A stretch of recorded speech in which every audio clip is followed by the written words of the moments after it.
What up, nerds, and welcome to another Bobless episode of Straight Chillin', the weekly horror movie review show where you chill and we kill, slice, dice, and chop up yet another horror movie. My name is Soju, and I'll be your host for this evening. This is episode number 430, recorded on Monday, July 3rd, 2023. Tonight, we are talking about another Patreon pick, this one from Nate, aka Nate Deuce, the Natening. And the movie is Cabin in the Woods from 2012. This is actually, or 2011, I'm sorry. Wait, is it 2011, 2012? I'm already fucking up. 11. It's 11. Thank you, Randy. Before we get into it, let me introduce everyone from the show tonight. Calling in from Washington, D.C., it is your boy, Randy Gandy G. Landy. Tequila is my lady. How do, ladies and gentlemen? It's the cat's out, so the mice will play. What's that phrase? Who gives a shit? We're running things these days. We're gonna nail this shit to the wall. After this, there won't be a podcast left to come home to. We're doing this shit hard. I must have done a typo on the date, and then I caught myself. I was like, "Wait, no, I was just looking at trivia for this." Randy, we gotta somehow make it without Bob. I think we can do it though. This is going to be the best straight chilling episode ever. I've never been less intimidated in my life. All right, next up, calling from Arkansas, our savior for tonight, Nicole. Welcome back, Nicole. Hey fellas, I've got my flannel on and I'm ready for my second cabin episode of the year. Oh, yes. Yeah, knock at the cat. Yeah. Nicole always comes in the clutch when one of us has to bail last minute. So thank you so much, Nicole. Yeah. To start things off, will you please let everyone know about your awesome podcast and all of your spooky doings? Sure. So as Soju said, I'm from the Light and Shadow podcast. And I do not horror review, so it's not like straight chilling. Usually I'll pick a topic and talk about movies that have something to do with that topic. Kind of like, it's sort of like lore meets a horror review show. It's a little bit of both. And I usually do it solo, but here lately, I am doing a religion and horror series. And so my latest episode is Midsummer. That's in the feed right now. And I just talked to Randy last week about The Mist. And so we're seeing a lot of each other these days. And that'll be coming out later this month. I don't know exactly what date yet, but a couple weeks from now. So keep an eye out for that. Did he? Yes. Thank you for having me on. This is how things happen. It's very cyclical. It's very give and take, and we mostly take. So thank you for being here last minute, as you typically fill in for us. Of course. I'm glad you chose a movie that is pretty easily accessible, that I've seen a bunch of times. Not a lot of research was required, so thanks for that. Now we can choose some deep cut criteria on this week. Well, shouts outs to Nate Deuce, one for picking a movie for us, but also this one was like we did this way back in the day in the old archived episodes. And actually, Randy, I was looking on the score sheet. It says that you were not on that episode. Is that correct? Do you remember not being on that episode? I don't remember not being that far back. Like, man, those memory banks are deleted. There's nothing left of it, but I'll tell you this. I don't remember specifically not being on it, but I remember watching that movie with you guys at least twice. Yeah, I've seen this movie so it was a times. pretty frequent revisit, even early in its existence. So whether or not we reviewed it, we certainly had many discussions and watched it a couple times. So I'm excited to get back into it. I mean, give a score, for God's sake. Yeah, for sure. All right. Well, before we get too far into it, we do have some housekeeping. First up, we have a brand new Patreon supporter. Big shouts outs to Shane E. Thank you for supporting us, Shane. We got to give you that straight chillin' salute. Slap my ass. Man, Nice sometimes double clicking just doesn't do what it used to. Nice and smooth. Yeah, shouts outs though. Thank you, Shane, for supporting us.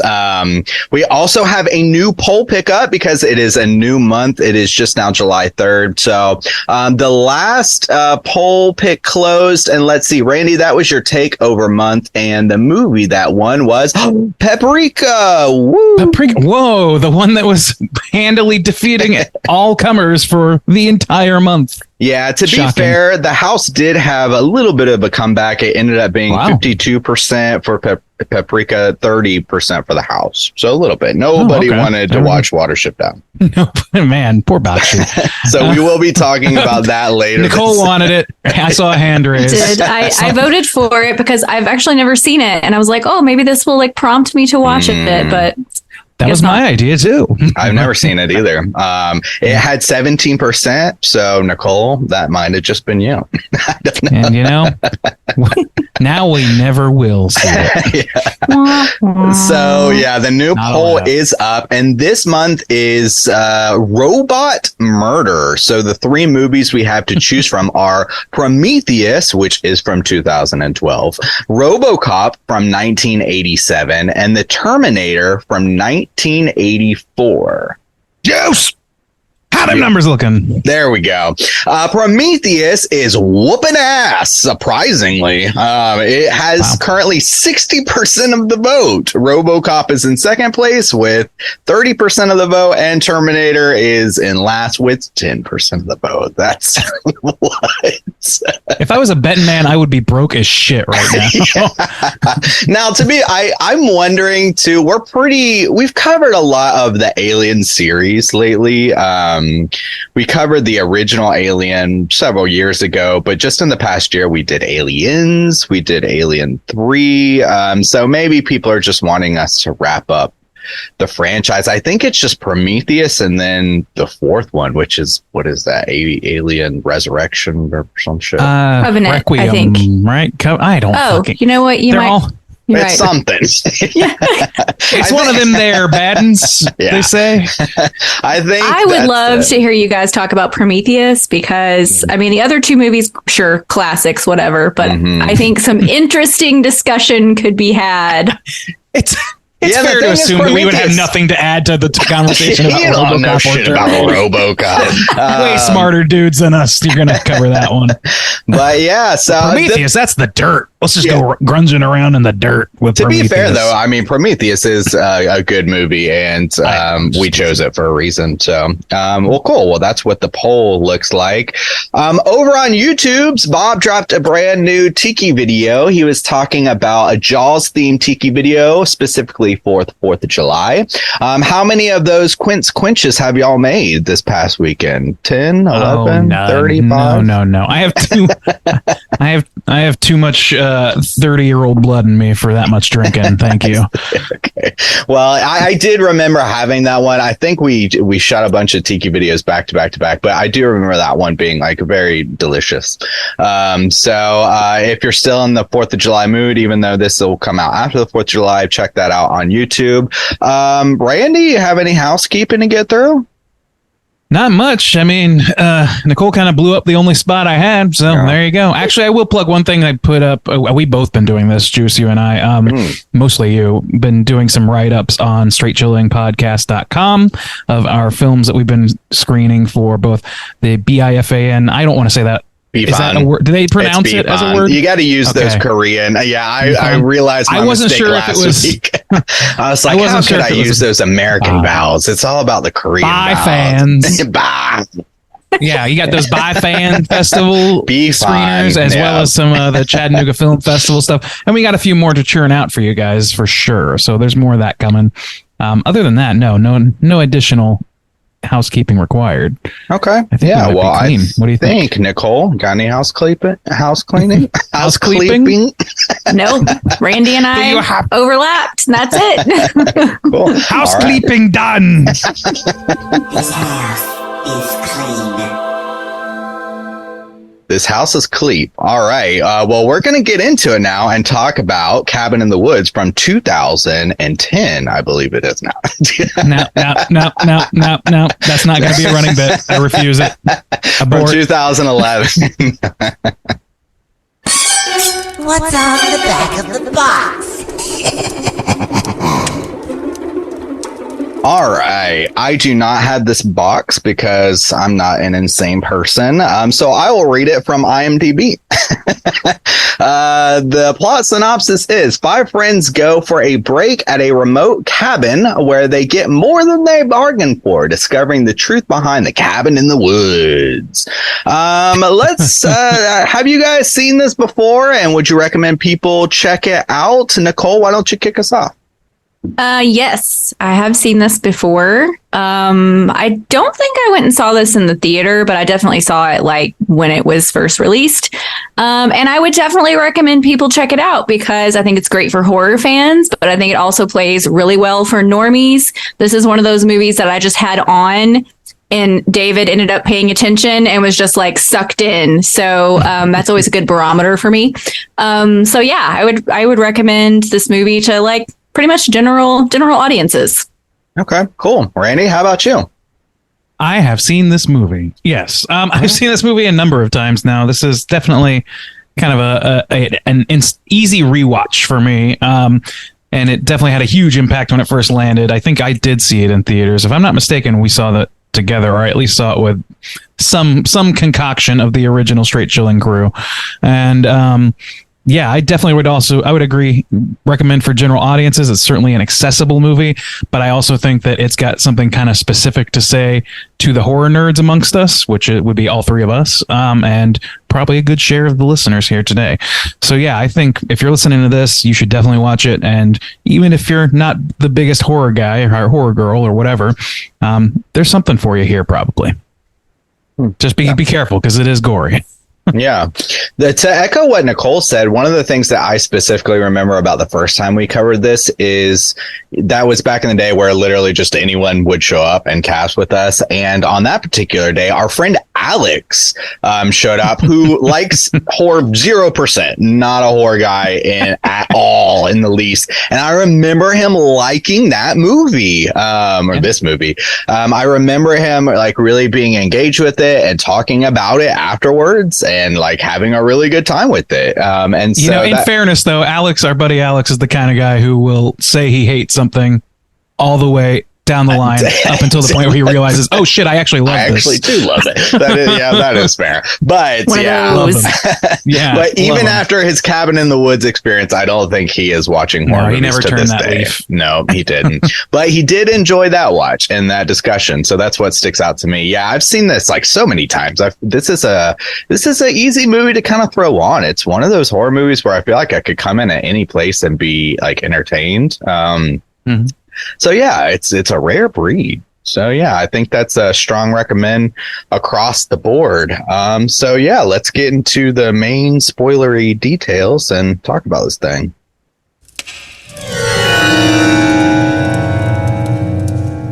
Spoiler warning.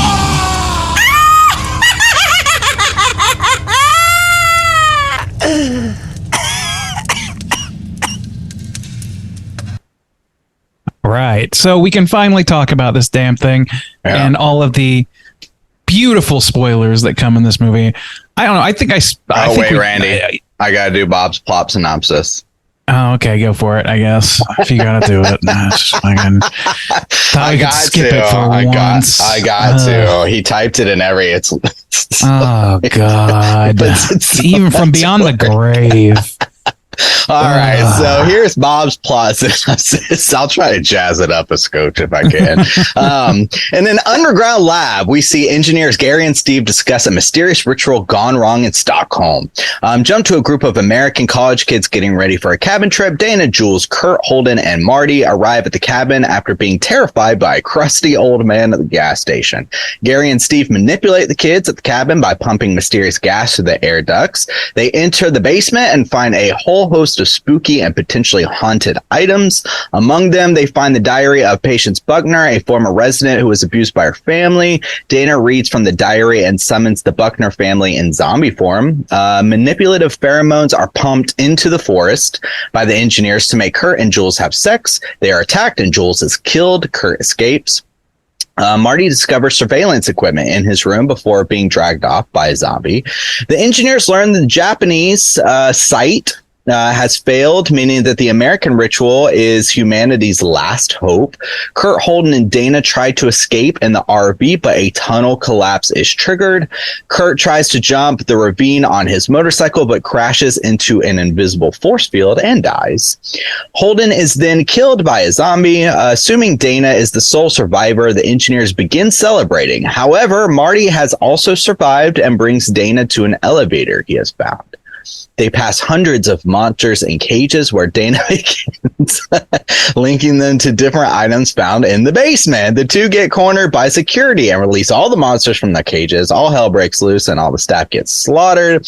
Dana and Marty find an ancient temple and meet a person known as the Director. She explains worldwide sacrificial rituals are held to appease the ancient ones. The American ritual involves sacrificing 5 slasher stereotypes: the whore, the athlete, the scholar, the fool, and the virgin. The Director urges Dana to kill Marty to complete the ritual. The Director is attacked by a werewolf and killed by Patience Buckner. Marty kills all but Dana. Wait. Oh, Marty kills all but Dana. Okay. Dana and Marty decide humanity isn't worth saving and share a joint. A giant hand emerges from the ground, demolishing the cabin as the world ends. Whew. There we go. Are you even listening to me? No. Skip to the end. So, yes, now we can discuss this movie in all its spoilery details. Hey. So, I don't know. Like, I'm just going to ask Nicole off right out of the gate because we've talked about this before. How prepared were you for that twist? Because I feel like we saw it in theaters, or I saw it in theaters, and so I knew nothing of a twist. I thought we were going to go very by numbers. And I was pleased with what I got until I was completely stoked on what we got with the reveal of what was really going on. How did you react to all that? I was prepared, not at all. So I don't know if you guys remember or not, but this movie was like shelved for a while. And so we kept hearing about this Cabin in the Woods movie and how it was getting delayed. But the plot synopsis, the trailers, like none of it gave anything away. And that's something I'm actually really impressed with, is that even though it didn't come out when it was supposed to, they managed to keep all of it under wraps. Because this movie is super fun on multiple watches, but it's so important that you don't know what's going on the first time you watch it. And I mean, they give you the setup pretty quickly, but I just loved it. I mean, I think it's just really unique, and it's like a love letter to horror fans, but it also makes fun of the genre tropes at the same time. And I think that that's kind of a delicate balance to walk, and they did it kind of perfectly. So I loved it. I loved the whole setup. Yeah, I even remember seeing the trailer for that, and I remember bitching about it because I remember being like, "Oh my god, we're getting like another Cabin movie!" Like, and it's called Cabin in the Woods. How unoriginal is it?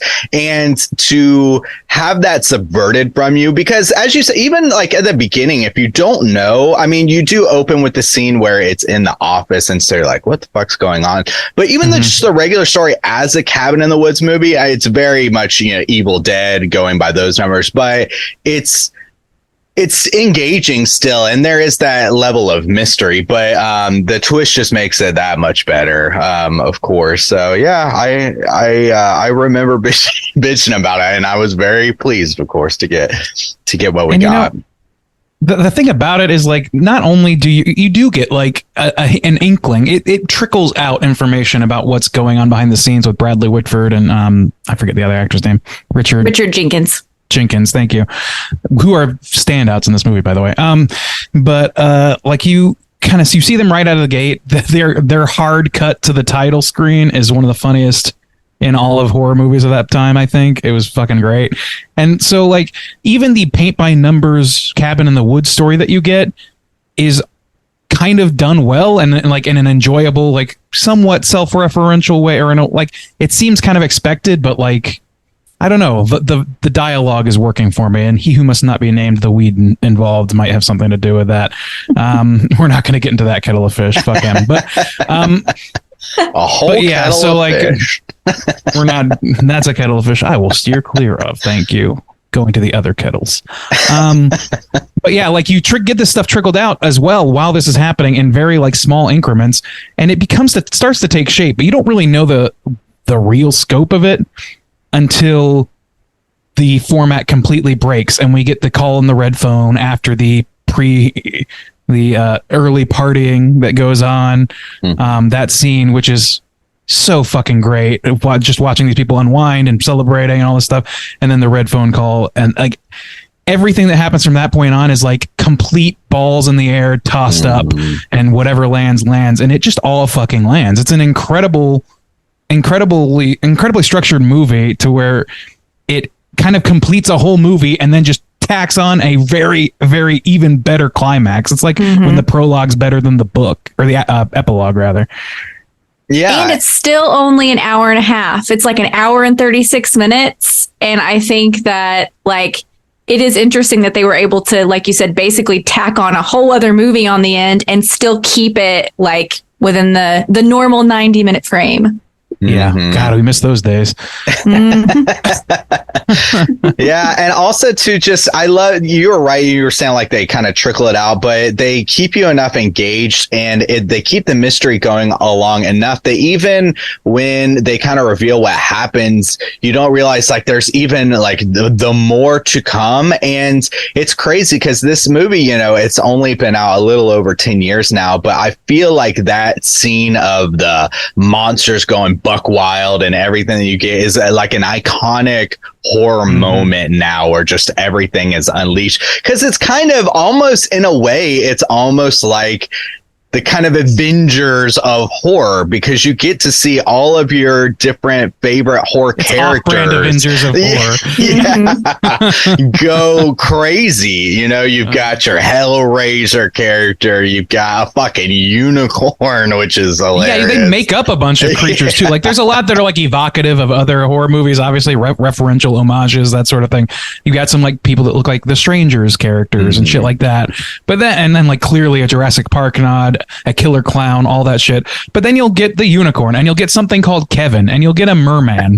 And all of those things are like their own thing. Like it's not something that I have personally seen done on any successful level, I mean, any big level in any horror movie. Like a horror movie centered around killer unicorns, I kind of want to see that. Like part of me wants that.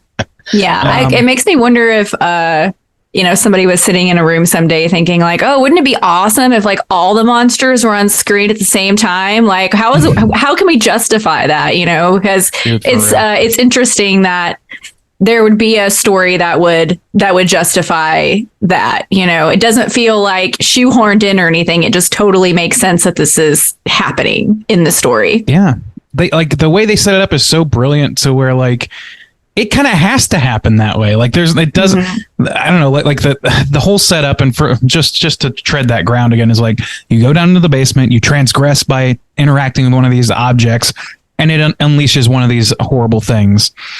But like, so just keeping that door completely wide open, and for a couple of horror dorks writing this movie, you know that they were just like thrilled to be able to like cohabitate a fucking killer clown with a giant bat monster with, you know, all these fucking things. Like it was kind of in the early days of those sort of like team ups and those crossovers that are now like just eating up all of the box office and or at least all of the theater space, I should say. Well, and also too, there feels like there's a lot of love to this movie, because specifically that basement scene, creating the idea of all of these different objects. I love that, you know, he picks up the shell and he's gonna like blow into it for the merman and stuff, and you know, you have the box, and it just feels like this kind of love letter, like you said, playing in this like sandbox almost of like, let's just throw all the horror shit in there and see how that would look. And it feels so much fun as a horror fan, because even when they put up the big board, they're betting or whatever, and you just want to be like, what's on there? What could we potentially see? You know, and do you want me to read it off? Yeah, go for it. Yeah. All right. Just going down the list here. We've got werewolf, alien beast, mutants, wraiths, zombies, reptilius, not reptilicus, I guess, clowns, witches, sexy witches. That's the one. Demons, Hell Lord, which I thought maybe that's the Hellraiser Pinhead. type guy, the Pinhead analog. Angry molesting tree, giant snake, deadites, hell yeah, Kevin, mummy, the bride, the scarecrow folk, snowman, dragon bat, vampires, dismemberment goblins, sugar plum fairy, merman, the reanimated, unicorn, the Huron, Sasquatch / Wendigo / Yeti, dolls, the doctors, zombie redneck torture family, who are the Buckners, jack-o'-lantern, giant, and just twins. I love that they have one for the Huron, but then Sasquatch, Wendigo, and Yeti are all just grouped together. Yeah. Well, I mean, they've got the reanimated, they've got zombies, they've got zombie redneck torture family, which the movie takes special pains to differentiate. It's man, it's a lot of fun because they are different in cinema. Mm-hmm. In cinema, a lot of those and things how they operate, or what kind of movie you're expecting if that monster is going to be in it. Yeah. Mm-hmm. Exactly. So that's what we see on the board. I don't think that the options end there even. No, because there's a giant snake, which I guess that could be reptilius. Yeah. But I don't know. Like maybe they're all accounted for, but I don't. Maybe. But there's no strangers on this. Like I don't know what the strangers would be considered. I don't know what they would be, and I also don't know what the I don't know. Like there was like a ghost. Maybe that's a wraith. I don't know. Yeah. It doesn't matter. The point is they just crammed the fucking toy box in. Mm-hmm. I love it. Dismemberment goblins. Dude, if Dismemberment Plan wasn't already a band, that's a great band name. Dude, you can't beat my Ghent Brisket though band name. That's good. Straight to the top. I think I gave that to you, but okay. But yeah, I'm gonna take credit for that. So I also too, this, it has some of those kind of scream moments or just meta moments where they break down, like the rules and stuff like that, where they have the different, you've got the whore and you've got, all the fool, all these different characters. And I like how they even kind of subvert that, because as they're going through it, Marty's asking these questions like, what's up with Curry? He's calling his friend an egghead. He's like a sociology major. Like, they don't really fit these stereotypes, but it's good enough for the ancient ones. I like that they kind of like pull that out and address it, that it's like, it doesn't have to be perfect, and because it gives the wiggle room to explain away other horror movies, Right. Yeah. I really appreciate like the little moments that we get so we get to know that these characters aren't cliche. Like in the beginning, whenever Kurt is telling Dana, like, oh, you need to read this book instead, because he seems like he's just a good looking jock. And like even the moment where, the guy is like watching her like start to take her shirt off through the two-way mirror, and he's like, oh, no, like I'm not going to be that guy. Yeah. Like all of the little things that they do to like show us that like these are just regular people, like these could be your friends. And I think that's why this works as sort of a little slasher movie on its own, because we are like sort of on this journey with them and it's fun to be with them. Mm-hmm. And then I love the scene we get when they get to the gas station with the Harbinger. Oh. Like that's great. And then the scene right after where he's like, do you have me on speakerphone? Dude, Mordecai is an unsung hero of this movie. The speakerphone bit is so goddamn funny. It really, I love that it's like a type of person too, because, the Harbinger, he's on, Mordecai, and he's just so over the top, but just like the people are like that even if they're in on the bit, they're still in character. Yeah. He's serious. The lambs have come to the killing floor, and he's like, "Hey, Morty, baby, how you doing?" Like it's fucking like her, like I don't know. It's just such a great because it's got that kind of personality where the guy he wants to be in on it, but he's taking it so seriously, and the other guy's like, "Yeah, that's how it goes. You know, that's how it's supposed to be." Like they're which is also an artful dodge of like some of the details of what they're doing too. Yeah. I always notice that because like it's like, yep, that's how it works, because it seems like he's just dismissing him, so you can't really. Is that really what they're doing? Because at that point, you don't have a full scope of what's happening. Yeah, they do such a good job with that, and I don't know, man. This movie is really, really fucking tightly wound in the best way. Like really, I don't know, tightly formed. Mm-hmm. I don't know what else to say about it, but that like it's just so fucking perfectly done. Yeah, in so many ways. It's surprising, like how smooth it runs. It's funny, and even though it's a very established, I think the kind of trick of it too is, even though I said I was bitching about it being a typical Cabin in the Woods movie, I was still in the theater to see it. And so I'm expecting to sit through a mediocre horror movie that's paint by numbers. I know the beats, but I still want to be there because it's a horror movie in the theaters. It's a new movie. And so I think that having this kind of comedy surround it, breaking these things down, it being this kind of love letter to horror, and like all of these, because Scream does the slasher, you have the meta, but to kind of take it that next step and to not be expecting it's just really nice. It's just great. Well, yeah, I mean, like Nicole, you were saying, like the way they marketed this, like I also can't believe how tightly they kept this under wraps. Even like as much as like the poster, which is behind Justin right now in his digital background, like that is such a brilliant fucking poster design for this movie. It's set, once you've seen the movie, it makes so much fucking sense. But when you see it as it is, it's like, okay, so it's like confounding in some way, and it's just a crazy cabin, and in the crazy cabin, crazy things happen. But it's well past that, and it doesn't tip that hand at all, while still paying homage to what's like the fact that there's a mechanical situation going on. Because I don't know, if you see the poster, you'll know what I'm talking about. The way that they like it takes so much effort to keep these kinds of spoilers under wraps, and it takes effort from a marketing department that gives a shit about keeping it under wraps. That's what's fucking. I think it was benefited from years of twist movies, in the wake of the Shyamalan of horror for some time. Where they were like, okay, well, we know this is definitely a big old twist. We cannot tip our hand at all. And they really didn't. It's just incredible. I'm repeating myself, but it's just very incredible. Yeah.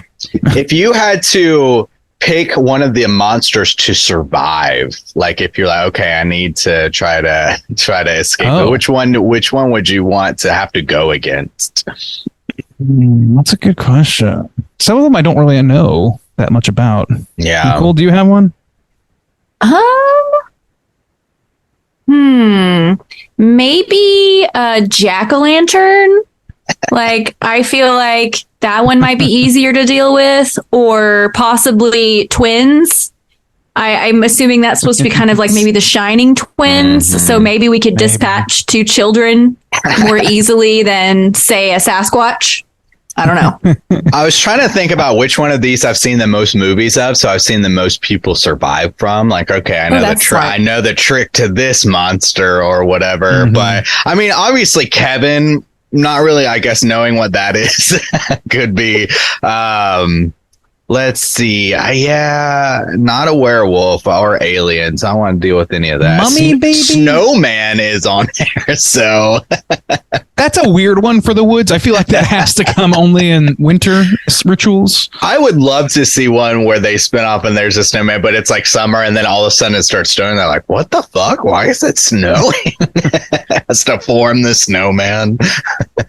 Honestly, just like regular zombies, I don't know. I feel like that's such well-trod territory in horror films that like I would like, unless they're Return of the Living Dead style where they just don't die ever under any circumstances, then I would feel like, I just pop the heads right off and call it a day. Like, there you go. Yeah. It might be easier to deal with, say, like a vampire, because you know the rules, right? So if you know the parameters, you might have a better chance. Other than some of these other ones, we don't even know like what they are, what they can do. Sure. Yeah, like I definitely don't want to deal with the dragon bat. Nope. Giant. Nope. Not dealing with that. No. Scarecrow folk. The doctors, you might be, if they're just regular thing, like people, you might have a decent shot. Well, we saw some of them and they were kind of like demons in some capacity. So I don't know. And if they catch you, that seems like a real bad one. That's a way to go out. Do not give me the angry molester tree, please. No. I don't know. I thought about that. Like if you have a chainsaw handy, that might be more manageable. You got some gasoline. But yeah, I think that's kind of that's an interesting part about it too, is because we do see these different things and the way that they would attack or kill you is also different, which is a different fear factor element to it. Yeah, because as you said, the doctors would kind of like slowly cut away at you or whatever, or the tree is going to rape you. It's just like it's crazy to So yeah, that's an interesting aspect too, that this movie just kind of like, it doesn't like have to sit there and tell you, it goes through these scenes and you're like, oh shit, the clown laughing with his knife as he gets shot or whatever. I love how he kind of laughs at the bullets like, ooh. Did a good job with that clown. Yeah. He's a good clown. Yeah. I don't know, like, can we talk about this is the one thing about this movie that I think is like the discussion people have, at least in horror circles, which is, I think there's a lot of people that see this movie as critical towards horror fans in particular. I don't think that I really buy that, at least not to a great extent. I think it might be a little critical of them. But so the end of this, basically, like the whole movie, everything about this movie, is establishing these horror tropes as being something that have to be done and recreated over and over and over again in order to please a vengeful god that requires suffering. And it's pretty clear that the vengeful gods in this allegory are us as viewers that can consistently demand this like same old retreads of these horror movies, just rearranging some of the parts, changing the monster a little bit, maybe changing the setting, because we also see other settings throughout the world sort of on screen. But I don't know. What do you guys think about that? I'm not fully convinced that this is like the screed that some people think it is towards horror fans and what they like to see. I think it could be a little bit of both. When I say both, I kind of see it too as a critical of an industry in the same way. I like that they treat it like a typical old office, because this is like the monotony of day in, day out for some people. And when you do that, you're not inspired. You're going through the beats. You're kind of just putting this together like a regular old day, a TPS report, whatever, that's just kind of how you approach it. And so my first inclination is to think of it in that way of, you're just treating this kind of like art form as this kind of put the pieces together, monotony, go through it for the sake of, profitable outcome or something like that. And so that's why I like, everybody kind of gets their comeuppance in the end of, this comes back and like bite you in the ass. But I think it can be a little critical of the audience in that way too, because it's kind of like this back and forth of like, well, that's what they're selling you, so that's what that's what makes the money, so that's what you get again and again. And I think that's a fair criticism. I don't think it's necessarily so critical of the violence idea, but I guess it could be. I don't know. What do you think, Nicole? I don't know that it's. I'm sorry, Nicole. You chime in here. We've been cutting you off. I don't feel that sort of like criticism or hostility towards horror fans necessarily. Like that's just not the way that I have ever personally read it. And I think maybe that perspective depends upon how you feel about the ending. Because this is a movie that it sets up the rules, but then like all the rules get broken. So if you find yourself loving that, you're already in this movie, like accepting something that's outside the norm and enjoying it, appreciating it.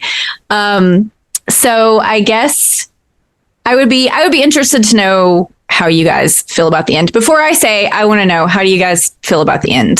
The choice in the end. I feel like I used to be a little bit more conflicted by it when I first heard people like make this claim, like, and it's not everybody. I don't know if it's even that big, that huge of a contingent, but it's a very loud contingent for a while that was saying like, no, this movie resents horror fans for what they want. And it's like, I don't see that. I see this as not a screed so much against fans as it is against the limitations of the creative work itself. Because I mean, like, it's so funny that like this movie pleases all of these people up until that ending, because it is the same old thing in many ways, and it's a fresh twist on that. So it pleases everybody, and that's like the ultimate goal of doing any of those like rehashes, is to like give it a little twist and put it back out on the shelf that just as it was, make a slight alteration. But like the end of the movie actively says like, you know what, maybe it's time for someone to give someone else a chance. That's like a verbatim line in the end of the movie. So to me, it's clearly just saying like, it's time to make room for other forms of movie, and the vengeful gods, as it were, the people and the fans who maybe not even the fans, just the marketplace could be the god too, because it is very powerful. It needs to be appeased, and when it's missing a key element, it's like all hell is broken loose, and you can't have that. So I don't know. I feel like it's more critical about like the stifling feeling of trying to make something unique in a very, very risk averse field of art like this. Well, and to be fair, to kind of go off of that, when this film came out in 2013, I mean, that's when we started to see that shift of new things happening. New things happening. The rise of A24, of getting away from the tropes of seeing new things, of the trauma is the monster, and of not having these just kind of like paint by number characters. I think this really is like cleanup. This movie acts as like sort of a cleanup job after Scream sort of like laid that bare for the slasher genre. But what we got after that was less slashers, at least less slashers that were successful because they weren't able to poke fun at themselves. They were instead retreads or reboots or whatever. And instead we got things like Hills Have Eyes remake. Cabin in the Woods is like a Evil Dead remake. Like these are, and torture porn and all these things like that are just gore for gore's sake in a lot of cases. And this is trying to break free of the broader spectrum of those things, where Scream sort of broke slashers. This sort of broke the broader era of horror in the like mid 2000s. I think it was maybe a little later than it needed to come, which is why maybe if it had come out 2 years prior, whenever it had been actually completed, it would have changed things even quicker, and would have gotten more of these like small auteur horror movies that are now sort of like not the standard, but like way more standard than they ever were at that time. So, yeah, definitely. Yeah. I personally I love the end of it. I did not expect them to choose the less popular option, I guess. I kind of thought, like they'll figure it out and they'll like survive together. So when they chose to just kind of like let it all burn, I was like, this is sort of fantastic. I kind of love this. So yeah, I dig it. I really dig it. From a practical standpoint, I always kind of think outside my first watch. I remember on my first watch being like, oh shit, that was surprising. But ever since then, I'm like, so many people just died. None of them could in any way fit the full character, because they're already down there with the people as they're dying. So yeah, I mean, but they're not useful though. They gotta have it's set up very specifically according to the system. That's true. I love that they can work with what they have when it comes to virginity, but when it comes to youth, that's the one thing they can't compromise. No. Well, yeah, because that chemist, she was pretty young, or she's young seeming. The thing is, like, if you start really digging into like the nuts and bolts of it, like the allegory is very strong. the nuts and bolts of how an organization that is basically a fucking nuclear reactor power plant for God's appeasement is not going to be something we figure out on a logical basis. Mhm. Right. Nor do we need to. Exactly. It holds, like, its narrative purpose is very strong. So, I mean, I'm not too bothered, I guess, is what I'm getting to. I guess that leads me to the question too of, if you were in the film, which character type would you be? I wanted to ask that too. Would you be the whore? I'm the whore. The athlete. I'd definitely be the whore. The athlete, the scholar, the fool, or the virgin. I think fool seems about right. Dude, I'm taking the horror role. I'm calling it. I'm taking that one. I mean, no one's going to argue with you. Yeah. I would be the virgin. I've always been like the good girl. I feel like I would be. I've always identified with the final girl in the movie whose friends You just are want to all survive, don't you? having fun, having fun with their boyfriends, being irresponsible. I've always been like the rule follower. So I would definitely be the virgin. Bob is my lady. Bob would be our twist on the scholar. He would be our blue scholar. So, he's got that on lock. We've got one of everybody. We need an athlete. Who's our athlete? Me too.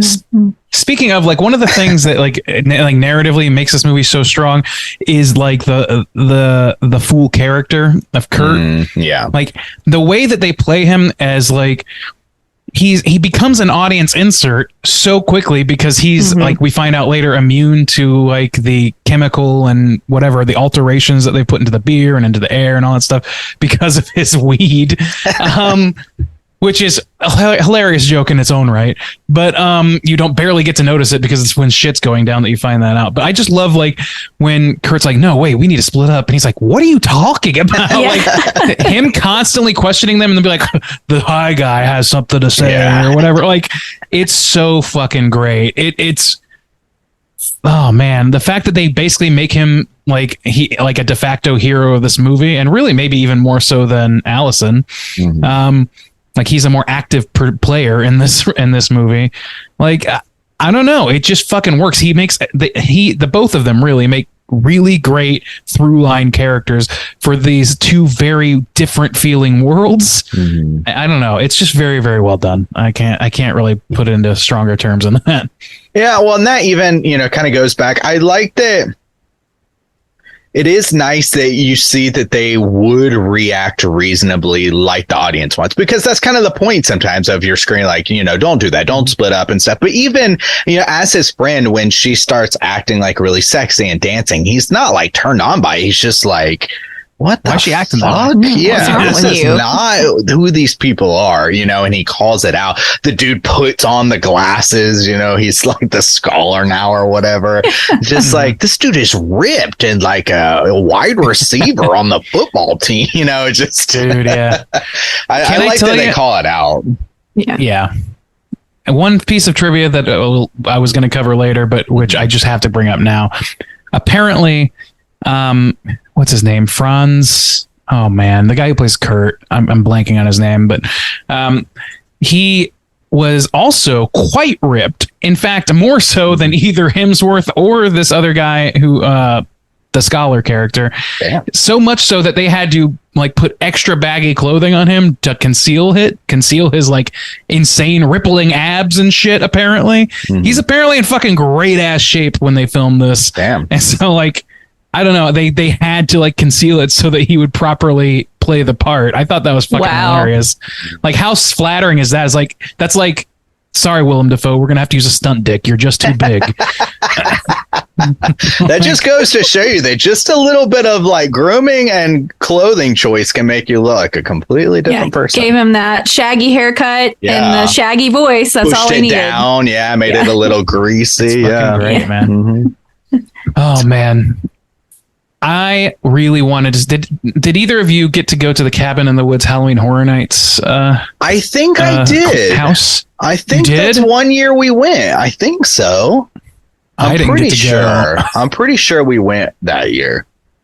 Fuck, man, I'm jealous. There's like, I'm looking pretty at sure pictures that's the from one it we now. like ran to. Yeah, let me So look I at guess pictures. what year would that have been in 2011? I guess. Well, this movie came out in 2009, so No, probably no, stop. I don't accept your tomfoolery. Trying to figure out, because we moved to Florida in 2010, so I was in the state, I was in the area when it happened, but I think we were too broke to do such things at the time. I do remember because they do have this cabin prop that they use a lot, and I remember that's where the entrance you go into is the cabin. I do remember that one. Yeah, I'm pretty sure that we went. I went to the Evil Dead remake house, which I think was the year before this house, or maybe it was the year after, but they definitely reused the exterior of the cabin. Yeah, they always have a very cabin. similar scare spot. So I don't know. I was very jealous about getting to go to this because I really wanted to see the merman and all that shit. Just like Bradley Whitford. I wanted it. Oh man, that was a great bit. That's a good joke. Yeah, I like that joke. Yeah, because there are some monsters where you always think, because that puts you in the audience too as a horror fan, where you're thinking like, man, I wish we get some more monsters like this. And then when you get it, you're like, oh, okay, that's kind of hard to pull off. Oh, man. Yeah, that was a good bit. The blood shoots out of his spout or whatever. Jesus, the cleanups have been horrible. He says he's right. That shit looks awful to clean up. Well, I think so. To wrap us up before we land the plane, so typically, this was a Patreon pick from Nate Deuce, and we typically do their reviews at the end, but Nate posed some questions. So before we do the review, I wanted to kind of ask his questions so we could have a little discussion about it, and then we can give our rating. So he did ask, we kind of touched on this a little bit, but I'll still ask it. Which monster from the whiteboard that we didn't see would you have liked to make an appearance? He said, mine is either Kevin or Sasquatch. Shout out to Brandon. And then to kind of, I'll stop there. So which one do you think you'd want to see? I'll go sexy witches, because I mean, come on, You're gonna invite him to goth night, right? Yeah, goth sex night. They're gonna be in all blue tinted and breathe really loud. Do I have a playlist for you? Yeah, I like the distinction as well. So I want the witches, but give me the sexy variety. I'm gonna go make it sexy. What about you? Is there anything that y'all wish that we had seen? So I am kind of obsessed with the Wendigo, and I feel like, we've skirted good versions of the Wendigo, but I've never really seen like a great Wendigo on screen. So would love to see that. And then also I'm intrigued by the Scarecrow folk. I think that could look saw a little glimpse of them, I think. You're a little Scarecrow fiend, aren't you? You got the Dark Knight of the Scarecrow was one of your picks, wasn't it?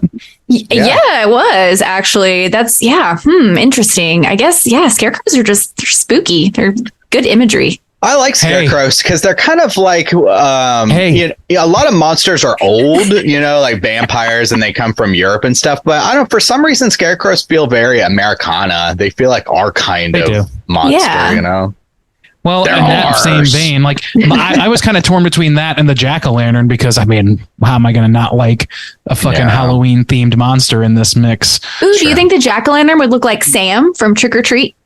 Could be. I don't know. Like, that's the whole thing, is like, that's so interpretable however you want. Like, we've seen some jack-o'-lanterns on screen before, and they are look at you, widely varying. Yeah, it's a very, very varying field. Yes, Pumpkinhead. Yes. I've seen Return to Oz, so maybe it would look like that. That would be fucking great. There you go. Yeah, for sure. Nate Deuce also said, do you think Kevin is Kevin McAllister? That would be one hell of a crossover. So Nate shouts out, I thought that exact thing when I was pausing. I was like, fucking Kev. It would have been hilarious if they had him out making some traps and shit. Oh, I did. Talking about traps, I did love the bear trap thing that the big dude had. That was pretty cool. It was like a mace, but it was a bear bear trap. Yeah, and he could like grab you by the back, or that was a cool like little fucking weapon. Scorpion. Yeah, it was pretty original. Yeah, backwoods torture scorpion. Yeah, I don't know. Like, I think. So there's a movie, what is it? There's something about Kevin. Is that the movie? There's something about Kevin. We need to talk about Kevin. There's something about Mary. We need to talk about Kevin. Yeah. When did We Need to Talk About Kevin come out? I don't think I've ever seen that movie. Oh, okay. So it was, like 5 or 6 years after this. So Kevin is a weird choice to have on there. It seems very specific. Do you want the spell broken for you? Sure. Yes. Since Nate asked, yeah. Yeah, it is in the Cabin in the Woods trivia section of IMDb, which is to say, take it with a grain of salt, but I find it somewhat believable. Kevin, one of the monsters on the whiteboard, is a tribute to Elijah Wood's character of the same name from the movie Sin City and the original Frank Miller graphic novel. So he's your boy. My boy. I will say that's the one role that I find him appropriately creepy in, because he's a creeper. So it kind of works out in his best. When he's trying to play like the good guy that people love, I'm like, no, that dude's a creeper. Oh, he's a creeper? Yeah, okay, there you go. One day we're going to explain to Justin what acting is, and he's going to figure this whole thing out. Acting like a normal human being. Have you seen the Maniac remake with him, Justin? I haven't, actually. I would like to check that out, though, because again, I feel like that's an appropriate role for him. Well, it's very good, regardless of your feelings about Elijah Wood one way or another. So I should check that out. I need to watch that. I am loving him in Yellow Jackets. I'll say that. He's very fun in that. I haven't watched Yellow Jackets yet. It's on the list. Put it higher on the list. List. Bumping it up. His next question is, which monster that we did see would you like to see more of? More unicorn kills or angry molesting tree, for example? Why would you want to see the tree? Did we see the tree? It popped out of the elevator. That's right. It's kind of like shoots out. That's right. Yeah. I forgot about that. I would be curious to see how that thing would move, if at all, I guess, but I don't really want to see the result of that. Walk on its branches like a spider. Maybe, spider tree sounds fucking awesome for a monster, by the way. There was some kind of, what did we see that it had like saws attached to it? It was like a machine or something. Yeah. And it would crawl around and cyborg thing. Yeah. So maybe more of that thing. Or I don't think we actually saw the Hellraiser character kill anybody. So that might be fun to get one of his kills. Oh, there was also a little girl who was like singing to a guy in the background of the shot. Like, just singing to him, and he's like crawling away, bleeding out of his ears and shit. I fucking love that. I would love to see the little like ballerina girl's like teeth face, like sugar buddy too. Like, maybe that's what I didn't even think about that. That probably was the sugar plum fairy. Look, I would love to have seen the clown more. Like, I know we've seen plenty of scary clowns, but he had good personality, so would love to have seen him kill somebody. I think that was a good clown. I would love to see an actual deadite. Actually, I think, I don't know. Yeah, I there's too many, man. You can definitely watch watch this and find a different monster you want to see over and over again. Like, you can focus in on different ones. That's part of the fun of rewatching it, honestly. Yeah, is getting to like focus in on one or two of the creatures you didn't really see as clearly the first time. As far as I know, I don't think we saw any of the snowman. So, well, I guess he specifically mentions that we did see. Would you like to see more of? So, okay, that excludes that one. All right, cool.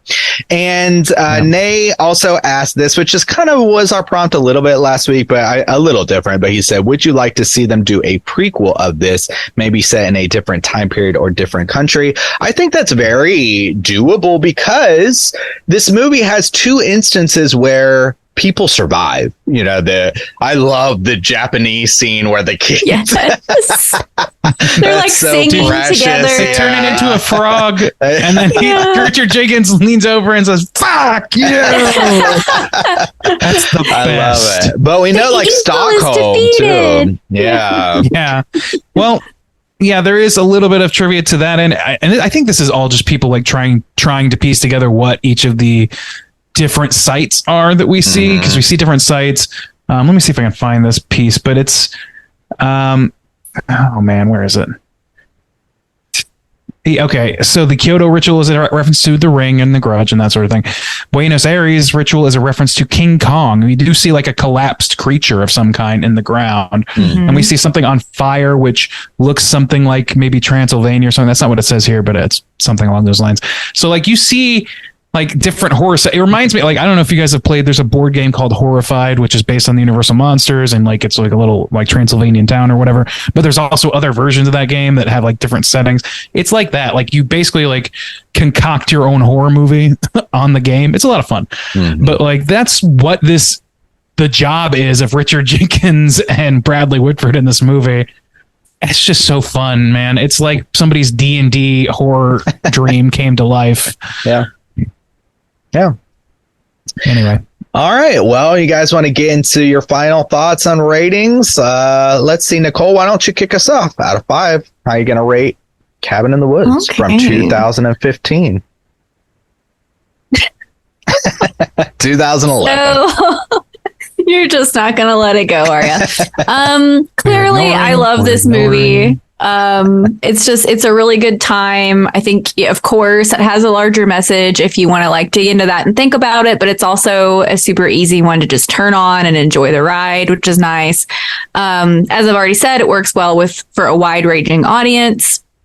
Horror fans are going to appreciate it, but like I said earlier, normies can enjoy it too. And I think that makes it strong. And it plays with the well-established cliches and all the greatest hits. So again, even if you're not super familiar, like you understand what is going on and what is being said. I think the balance between our sacrifice heroes and the people at the company is really well done. You enjoy watching both groups, and I think that's part of what makes this movie just move along really fast and hit really good beats. As I already said, I really appreciate the ending because it goes that nihilistic route, but somehow that still gels really well with the more fun side of the movie. It just all balances really well. I don't really have a lot of criticism for this movie.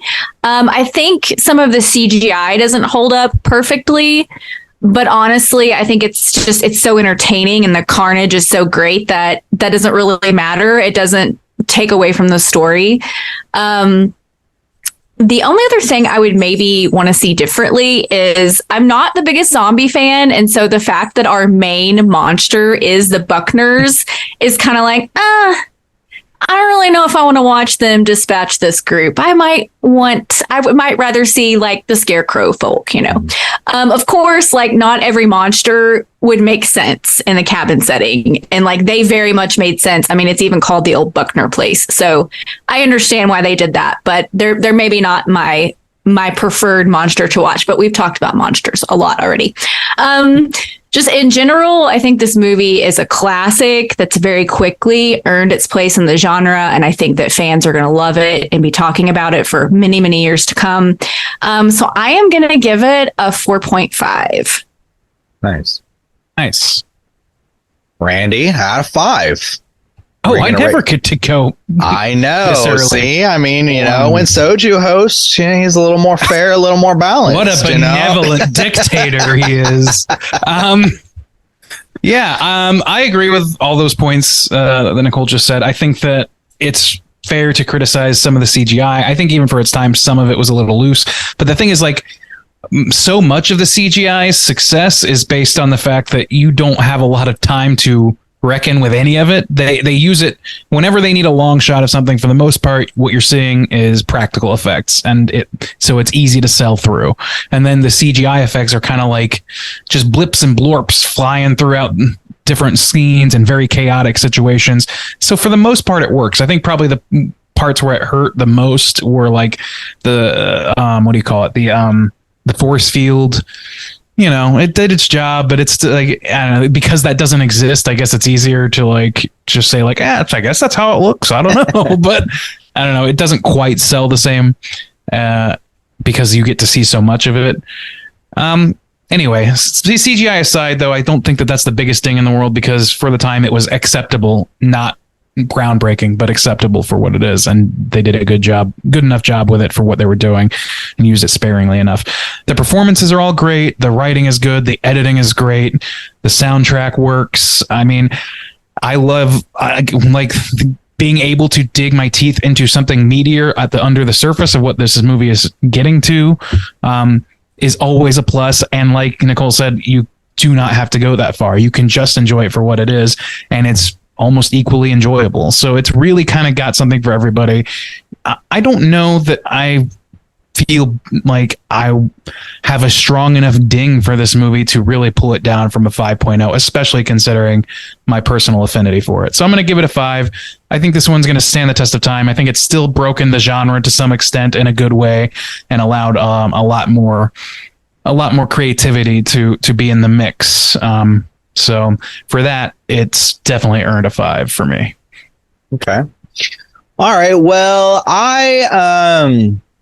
I really like this movie, and I do. Again, it's a weird movie where it's got a ton of gore and kills and nudity and stuff like that, but it's so accessible somehow. The comedy, I think, just drives it, where the Harbinger is hilarious, and just their interactions, but they do this good balance of breaking down. I like where I think Jules dies and they kind of do their little ritual, and it kind of does show that they're struggling with the fact that they have to do this. They're coping like the best way possible, and even the security guard kind of like brings that up, like this is fucked up, right? So I love that they have to show the breasts too, like they're like, yeah, the customer's always right, yeah, or whatever. Yeah. We're not the only ones watching here.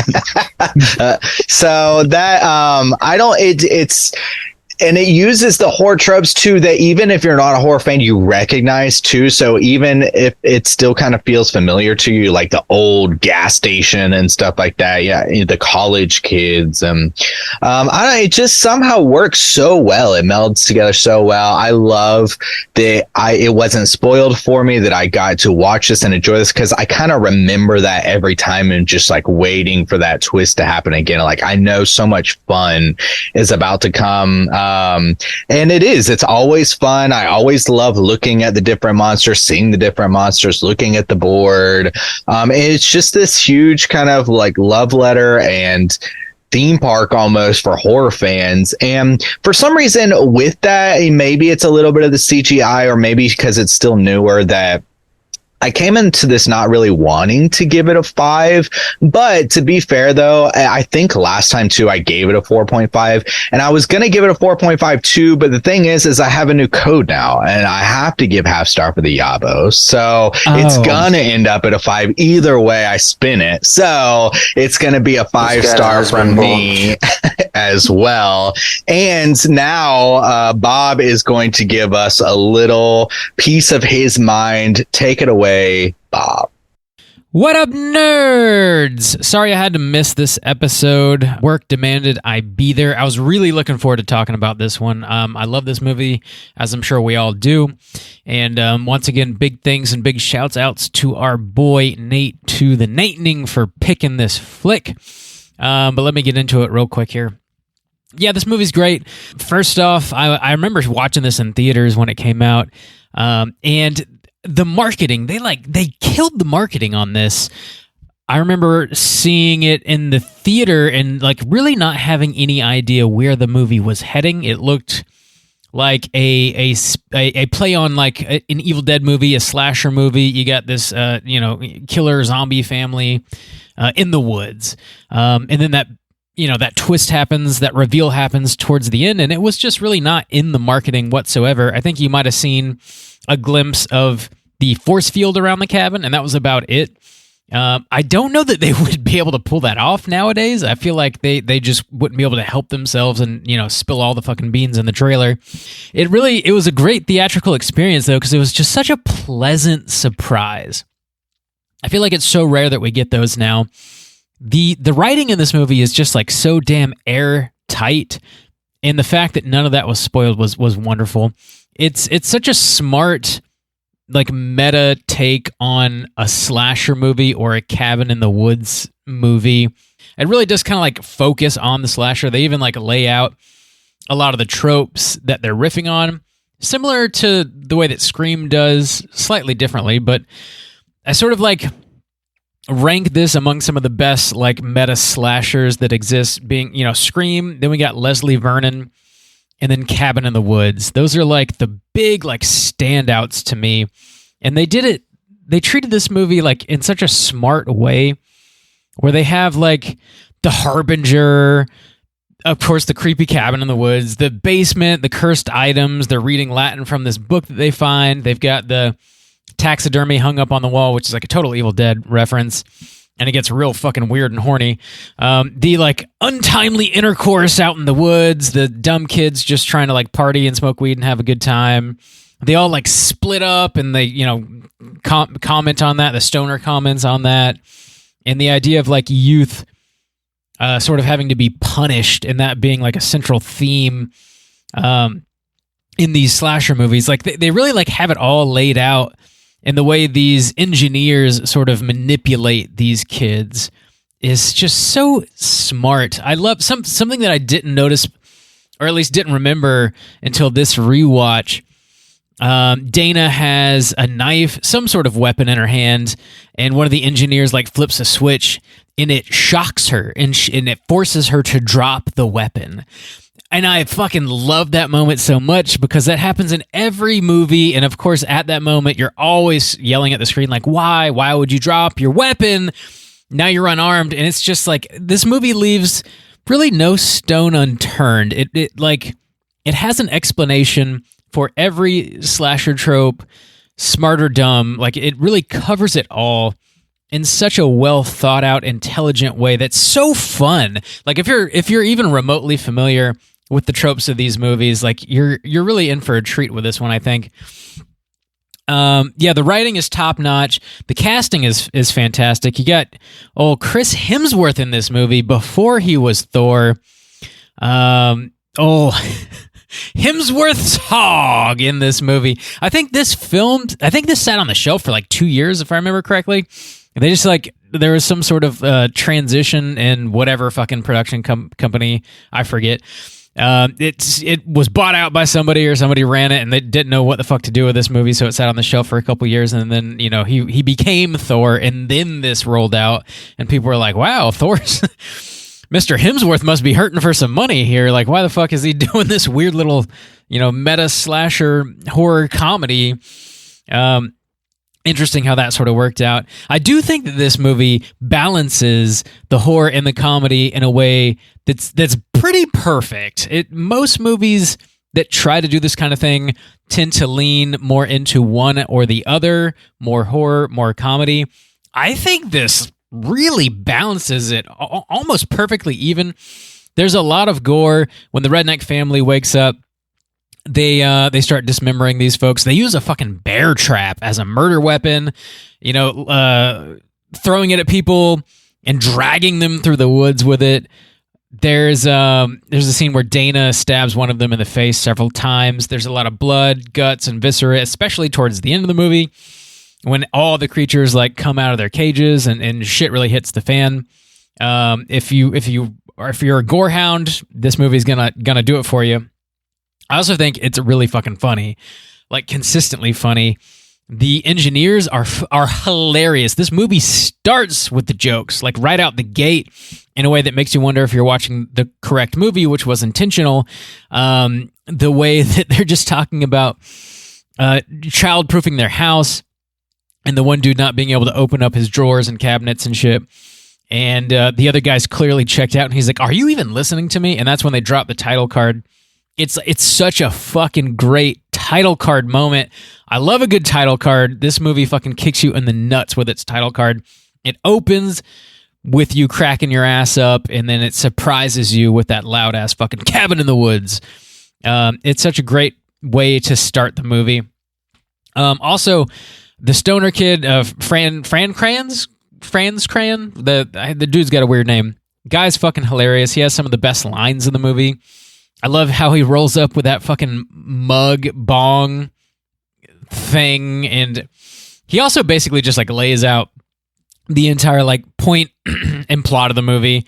As soon as he gets out of his car, stoned out of his mind, talking about like police won't pull over a dude who's got a giant bong in his car because he sees further than they do, and he will, curse them with ancient whatever the fuck. And of course, later on, he's in the RV, that giant dope ass RV, talking about how society is binding and they need to let it crumble, but they're all too chicken shit to let it. At the end, he is no longer too chicken shit to let it, and society doesn't crumble. The fucking world ends in a pretty major way. I love that they sort of turn that trope on its head. All of these characters start more like real people. Like they're actually like three-dimensional characters, and then they are manipulated by the engineers into becoming and fulfilling their stereotypes that we might typically see in a slasher movie in really smart ways, with the pheromones and the random gases being pumped in the cabin, the blonde hair dye, all of this stuff. And then, ironically enough, it is the wacky tobacco that keeps our stoner sort of immune from all of these other things and keeps his head on straight for the most part, to where he can sort of suss out what's happening, and he finds the cameras in the cabin in his room, and he finds the hidden elevator, which ultimately leads us to the big ending of this movie. Sigourney Weaver making a cameo appearance there at the end as the director. Fantastic.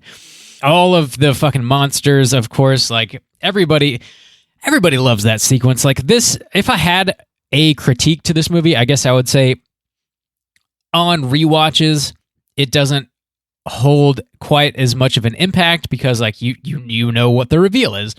That can be said about any movie. On the flip side of that, like on rewatches, you get more and more chances to like try and pick out exactly all the monsters that are in these cages, which is a lot of fun.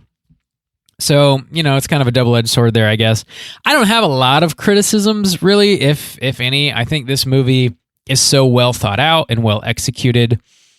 It's so much fun to watch, and I don't necessarily know how the filmmakers could have written or directed it better. Joss Whedon, Drew Goddard directed this. They wrote it. They co-wrote it in I think 3 days in a hotel room. Like, good on you for fucking knocking this one out of the park in such a short amount of time.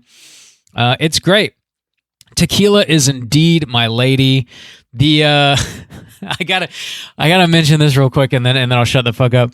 The engineers, when they're watching all the little girls in Kyoto, like subdue the evil like Sadako demon, and like they put her spirit in a frog so she can live happily ever after.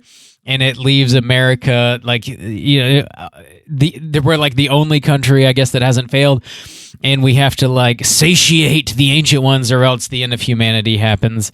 And they're just like, the engineers are screaming at the screen, like yelling at these adorable little Japanese children to go fuck themselves. It is such a funny moment. I think that shit is fantastic. And I don't know, just the overall like idea of us placating the ancient ones, and that's why we have all these like super goofy tropes in like these slasher movies, and these teens have to be sacrificed. It's just all about ritual sacrifice. What a simple, smart fucking idea that they truly knock out of the park. I love it. I don't really have any criticisms. It's a 5-star from your boy Bob. Again, sorry I had to miss this episode. I'm sure that my cohorts held it down nicely. Big thanks for Nicole for stepping in, and I'm sure fucking saying way smarter things than I just did. Much love to all of you guys. Thanks for tuning in, and I hope you have a very happy, fun, and safe 4th of July. Back to your regularly scheduled program. Well, I'm sure those thoughts sure were stupid. Boy, what's there to say about that? Nothing. Except Bob, we miss you. Please come back as soon as possible. So with our scores, oh shit, did I add in Bob's? Hang on, let me do it again. I'm fucking up. 4.5. You are fucking up. 5 equals divided by. Okay, our overall aggregate score is 4.875 out of 5. Whoa, so super, super, super high. Also, too, we did Nate's questions, but I also have an email from Nate. So let me just switch on my tabs here. All right, so Nate Deuce says this. Hey guys, thanks for digging this one out of the vault and reviewing it for my U-Pick. I really love this movie. It's towards the top of my favorite list. I really enjoy the humor, the lore they build in this, and all the horror movie tropes they utilize in a different way that I'd ever seen. In a different way than I'd ever seen. I remember seeing this in the theater and was really caught off guard because it seemed like it was marketed as a super serious horror movie, and right away they hit you with this weird, funny office banter and kind of turns everything on its head. I remember my friends and I looking at each other and being like, are we in the right movie? I kind of remember that feeling too, which is apparently what the creators wanted. I'm probably not going to say much that you guys haven't already talked about in this movie, so I'll give it a 5 stars and call it a day. I'll leave you with some questions so you can discuss in the prompts and we discuss those. So, okay, cool. Nice. Everybody's digging on Nate. this. Thank you, Nate. So many 5s. I know. You guys. I know. I have to tell you, I hate rating movies every It's so time. tough. Yeah. It is. And then I feel like every time I rate one and then like maybe go back and listen to it later, I'm like, I don't know if I agree with my own score, but it is really, God, it's so hard for me to give a movie a 5. Like there almost has to be, I've heard Jacqueline say this and I agree with her. There almost has to be this like level of like magic that like resonates with me in a certain way in order for me to give a movie a 5. It's really hard for me. I'm going to tell you this. I'm going to tell you the secret here, Nicole. The secret is don't ever listen back. That's your biggest mistake.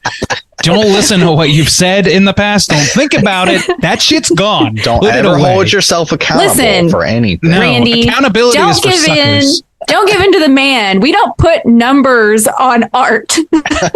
Oh, please. We put numbers on art every day. How much did you pay for your copy? $3.99. All right. Oh, All right. So that's Cabin in the Woods. Let's get into our Rotten Tomatoes segment, Randoos. Let's do it. Certified. All right, ladies and gentlemen, this is the Rotten Tomatoes segment of our show. For those who are new, how this works is I'm going to ask these folks to guess within the best of their abilities what the critic and user score is, the aggregate positive score is for Cabin in the Woods on RottenTomatoes.com. We're going to start, as we always do, with the critic rating. There are 292 reviews counted, so just under 300 reviews. I'm going to start with our esteemed guest, Nicole. Nicole, out of those 292 critic reviews, what percentage do you think were positive reviews? Says the person who just said she's not good at ratings. Trust me, none of us are good at this part. I think it's gonna be just really high across the board. I'm gonna say 90. 90. All right. Juice, where you going? You going the over? You going the under? Where you going? Where the I hell think you I'll going? go under because I don't, for some reason too, I kind of have that natural resistance to not give it a 5 as well. And, we're pretty big horror fans, but I feel like there's going to be some critics out there who are a little bit more snobby-ish. And so I'm going to go lower and I'm going to say 80. 80. All right. So let's see. We got us a 90% from Nicole and an 80% from Juice. Out of the 292 reviews, 92% were positive, certified, fresh. And I don't know what's your Yelp of choice, Nicole. How do you like to be celebrated?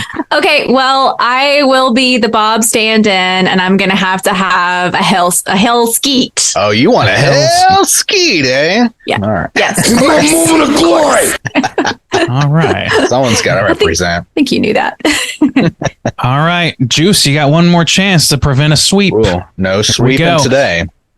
The audience score. Let's move on. There's over 100,000 ratings here, so a significant portion. We're going to start with Juice this time around. Juice, where do you think the audience is going to land on this one? Well, damn, now I'm not so certain. I still think that with that many scores, the audience score is going to be lower, but now I'm not going to go too low. So I think I'll take The Boys Project 86, please. Oh, all right. Necktie remedies and all. Okay. Nicole, how about you? Where are you going to land on this one? Well, Or rather, where's the audience going to land on this one? I think that the audience score will be higher because I think most horror fans really love this movie. Of course, that's a risk because you never know how much of the contingent is going to be, the loud dissenters. But I think I'm going to say 94. 94. All right. The year of our Lord. So let's see. We got 94% from Nicole and 86% from Juice. I'm going to have to do some quick. Oh, wait. No, I'm not. Dumb. Juice is going to take this one. 74%. Oh, damn. I was like, wait, what's right between 74 and 94? No, that's not how this fucking works. Jesus. That's kind of what I was expecting for the critics. Damn, that's a lot lower than I thought, though. Mm-hmm. Yeah, no kidding. I was taken aback by that. My pearls were clutched, and I'm not done clutching them. All right. Come on. Bring it on. Bring it on, Nicole. You want those negative reviews? No. Oh, I'm sorry. Hey! There we go. Oh, yeah. Jesus. Yes, that's what a boy likes. We're not sweeping skeet today. Woo, thank God. All right. Let's read some negative reviews as we often do and see what sort of lunacy we can find. Let's check this out. All right. Movies that mean to deconstruct movies seem to be made solely by and for cinema vampires, those ghost-faced geeks whose pallor is rarely challenged by exposure to the sun. Man, that guy definitely uses Tucker Carlson's dick tanning machine. Damn. Get my dong nice and toasty. Damn, I do not want to toast my dong. Well, That's risky business. this gentleman's got it fucking set to burn. Yeah. Yeah, that's some fucking deep pulls from your own anus, my friend. Well, that's a man's opinion. that is someone's opinion. Yeah. All right. One more negative That's review. a pretty good one. There is a scholarly, nerdy, completist sensibility at work here that is impressive until it becomes exhausting. Well, that was just boring. Also, so that I really wish we had gone them the other way around. I don't think. Okay. Well, those are wrong. Those are wrong assessments of this It's piece still of art. a clean 90 minutes. Like it kind of breezes exhausting? through everything. What are you talking about? If you can't there is no level of which this movie doesn't work. Like it clearly and there's no works. fluff I could think. There's not anything in particular I'd be like, they really should have cut that, or that was just really unnecessary. It was pretty slim. Yeah. Yeah, there really isn't a whole lot. But yeah, in any case, we're going to wrap our Rotten Tomatoes segment. And hey, since Bob's not here, I'm going to go ahead and read the rest of this trivia. It's totally time for trivia. All right. There is quite a bit of trivia for this movie, as you might imagine, from all of the homages and so on. We'll start with this one. The thermal coffee mug / bong was a fully functional mug and bong as portrayed in the film, the prototype of which cost $5,000 to make. I hope that I can buy one for like $15 now. Yeah. I really crossing my fingers. Yeah. That would be exceptional. Wow. For the stoner on the go who also might need some espresso. I didn't have time to think of a prop for our little screen grab at the beginning. I should have just grabbed a tumbler. There you go. You could have grabbed it. Come Yeah, on there now. you go. Mm-hmm. All right. Well, here's another one. Oh, this is actually the one I mentioned before, but it gives more detail. During the lake scene, the only student not to jump into the lake is Marty, who remains fully clothed and on the dock. This was partially due to Franz Kranz. Franz Kranz? I'm sorry, actor. I'm having trouble with your name. Noticeably being in as good, if not better shape than the other male students. In the commentary for the film, the writers joke that he was ripped like muscular Jesus and assert that if Marty were being shown being that fit, it would ruin the character. This is partly also why Marty wears baggier clothes than the other students. Yeah. I think I've been calling him Kurt like this whole review. I don't know why. It's Marty. So yeah, good for you, Marty. Yeah. Keeping it ripped. Keep it tight. Yeah, maybe fucking Shaggy is just like stacked like a motherfucker under that green tea. Maybe so. Know. Lillard wasn't working with nothing. I bet he's swinging like Defoe too. I'm gonna call it. You know, Marty's the biggest dicked character in all of cinema. We know this to be true. I was talking about Shaggy. Look out, Bo is not afraid. Moving on. Much of Drew Goddard's inspiration for this movie came from his own upbringing in Los Alamos, New Mexico, a place filled with scientists and coworkers all going about their business and living seemingly routine and ordinary lives, even though they were building nuclear weapons that could potentially destroy the entire world. He talks about this in the DVD special features, interviews, and commentary. Fascinating, I think. Yeah. Randy, you just reminded me that I forgot to mention that we have a new mini cast coming out this Friday, and it's Bo is Afraid. Well, our housekeeping. I guess our house was a little filthy still. This is dirty. It's a little It bit. was not cleaped. Also, Bob wanted me to mention that he's doing Joe Bob this Friday as well. So if you stuck along to the episode this late, now you know. Welcome to the mid-trivia bump section. Mid-trivia Just promos. Shoehorn it right in. Bob, you can just cut that out, move it to the beginning now. Oh. Jesus This Christ. house is clean. This house is presumably clean. Here's another piece of trivia. Joss Whedon, he who must be a piece of shit, and Drew Goddard wrote the script in just 3 days. I was pretty impressed by that. What? So from what I read a little bit more about this, and apparently they were just both coming off of unsuccessful films, and so they holed up in a hotel room and just decided to like work through as much as they could and come up with something, and this is what they came up with. So I mean, impressive. Okay. You know, sex pest claims be damned. Yeah. Okay. Yeah, that is very impressive. Yeah, 3 days. Holy shit. Yeah, that's insane. We're wasting our so time. those other failed rituals I had Try to mentioned, the script. Kyoto ritual being a ring reference, Buenos Aires, a King Kong reference, the Stockholm ritual as a reference to John Carpenter's The Thing. I don't know that I caught that on screen. I'm not connecting what that's what Yeah. that's what It's the just reference is. it's kind of just hard to see what's happening in those. They There's go so by so much. fast. Yeah. I There's would like even to a go back Jurassic and- Park like raptor claw and one, so it's clearly like Oh. a full Jurassic Park thing in there. Let's see. And then the Madrid reference appears to reference Dracula, which I think that was the Transylvania that I was talking about, the old castle that was lit up.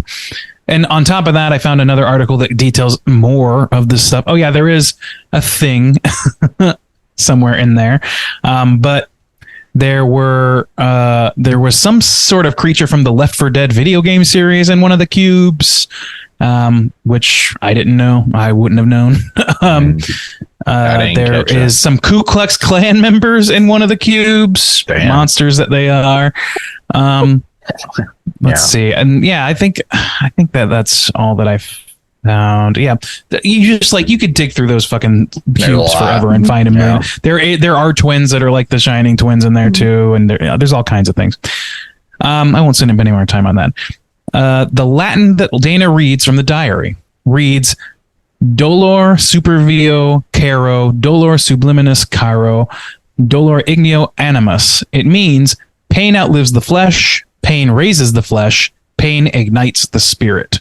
So there you go. If you wanted to know what that was about, I've there you heard go. that before. And now the Buckners are going to show up at your door. If you read an old recipe that's written in Latin, are you haunted by blueberry muffins or some shit? It's no matter where you are, Latin is going to curse you, is what I'm coming to understand. Banana bread. The banana bread's going to. The banana bread, yeah. Oh, yeah. That's the last exorcism move. Let's see. This is interesting. Heather Langenkamp from Nightmare on Elm Street, our famous Nancy. Yeah. Serves as one of the members of the actual makeup crew that created the different nightmare creatures. Her husband is a special effects artist, so she worked on this movie. Cool. She was credited That's differently. so I can't cool. remember. Yeah, I thought that was fucking great. Yeah. I love that she's still like in the mix with things. Like she did that Midnight Club series that unfortunately got canceled and stuff. Like, I don't know. I like Heather. She's great. Yeah, I knew her husband was a special effects guy. He worked on Serpent and the Rainbow with Wes Craven, actually. But and it does not surprise me at all that she would just be like, yeah, sure, I'm going to go with you and work on this movie. She seems very down to earth, very chill. Cool. Absolutely. Okay, and here's the big. This is the grand finale of this trivia. Originally, the part that was played by Sigourney Weaver, the director, they sought out a different actor for that role. Who do you think they sought out for that role? I'm going to ask you guys. That's a good question. Jamie Lee Curtis? Okay, Jamie Lee. What do you think, Justin? Justine? Justine. Oh, that's a good one. I don't know. Robert Englund. Both good guesses. Both wrong. Bruce Campbell was originally tapped to be our director. Oh my god! For the movie Cabin in the Woods. That makes sense. Of course, it so should have been. But Sigourney's a fucking great pull, though. I think she I'm might not work upset with better. what we got. I think if Bruce Campbell would have showed up, I might have been. I don't know. It would have a different tone. It might have felt too meta, because then it would have been maybe. Because he's maybe, from but that honestly, franchise. I would have been psyched to see him. I don't know. I'm an easy mark for a Campbell cameo. That's interesting. Yeah. And it's so funny that there's so many good options too. Like you really could have pulled any horror icon, like a Robert Englund, like any of these folks, and it would have been like perfect. Yeah. And Sigourney is like kind of like she's definitely a horror icon, but like it's sort of a very specific subgenre of horror that she typically plays in. So I mean, I don't know. I guess Ghostbusters if you count that, but I don't know. She carries an air of like sort of like prestige and authority with her, though, that really just like was perfect for that role. It made it seem a little bit more serious, and Bruce would have hammed it up big as he is wont to do, and as he would have been, I would have been grateful to see. But at the same time, like I'm kind of happy that we got to focus in on what Sigourney was saying a little bit more than maybe we would have if it had been Bruce. It would have been she didn't feel like an maybe authority. A little sillier. Also, not to wade into like too thoughtful waters, but I do wonder what the difference between having a woman and a man in that role would have done to that position. Interesting. Yeah, I didn't think about that. I don't know how that would have played out, but anyway, that's our trivia segment. We're going to call it there. I thought that was very, very fascinating. There's a lot more, but we only have so much time. We're running out of tape. Juice, I'm about to throw it over to you. Guess what? We need to go hunting. Straight chillin'. Cooter on the way.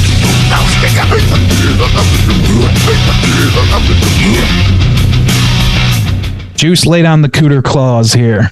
All right. Thank you for old Gimp Biscuit for bringing us into the old Cooter segment here. Gimp Brisket. Gimp Brisket. Thank you. Can't even get my joke right, motherfucker. Gimp Brisket. Oh, my Lord. That shit is gold. A Cooter's a character type and a straight chillin' exclusive. Cooter must hit 3 of these 5 points to be considered a Cooter, but we want the Cooter with the most points. The 5 points of Cooterdom are sexual deviance, manipulation, smug arrogance, overall lookiness higher, and overall patheticness. Do we have a Cooter in Cabin in the Woods? It's a little tricky because they manipulate people to do things manipulation is that they wouldn't do. Yeah. It's hardwired into the story. Like the whole organization is like automatically on the radar for manipulation alone, right? Well, so I kind of wanted to avoid any of the teens or any of the young people, because even if they do something, I feel like that's not who they naturally are, you know? So Agreed. Yeah. So I kind of want to focus more. I guess you have to take the organization as a whole. So definitely manipulation. And a lot of this like comes from that manipulation. So then you would have like sexual deviance of thing. Mhm. You got a bunch of old crusty dudes waiting around for this girl to take her shirt off. Absolutely. You know? Their basic human needs disgust me. I did like that line. Which even that line is hilarious, but it's also like their basic human needs to just watch this girl take her shirt off and then get murdered. Yeah, And they drugged her to get her to do it. Yeah, not the optics you want, Joss. Yeah. Yeah. So sexual deviance, manipulation, smug arrogance. Yeah, for sure. Yeah. I mean, where do you think the most the smug banality of arrogance evil comes from? shit. Okay. Yeah. Well, like when they're talking about, I don't know, you can tell that our two main characters they feel like, we know what we're doing, they definitely come off with the smug arrogance, I think. I mean, they have moments where they're unsure of things, but from that very, very opening scene and just the way they carry themselves and the way they talk about their work, for sure, smug arrogance. There's not too many Bradley Whitford characters I've seen that aren't smarmy in some way. So I think that was perfect casting. He also has like all of the best lines, in my opinion. And it's quite a crowded field for good lines. Anyway, but I agree. Like, I think that they are very much high on their own supply. They're like, we got this. Fuck them. You want to tell Japan to go home? Call it early. There you go. Yeah, there you go. Mm-hmm. That's good. Good call. So they hit the big three. Yeah, there's nothing special about looking at tire. Patheticness? And then overall patheticness. I'm trying to think about that dude does go out per merman. Maybe that could be pathetic. That's just poetic. I don't know if that's not pathetic. How does the other guy go out? The one I think he gets stabbed by Jules, or not Jules, by Dana. Yeah. Mm-hmm. Dana. Yeah. Why do I get these names all fucked up? Yeah, Dana stabs him, and he's like, you gotta kill that guy. And then he dies. So they're true believers in what they're doing. Like, and it's not hard to understand why to some degree. If this was a real world thing and not a metaphor for creativity in film, you probably should. Yeah, the world's gonna should have killed the fool. I don't think it's time for humanity's long suffering death if we can avoid it. It's always an interesting question. Actually, we had the same conversation when I was on for Knock at the Cabin, because we were talking about the end and like, should they have just said, no, I'm not killing my family for this world.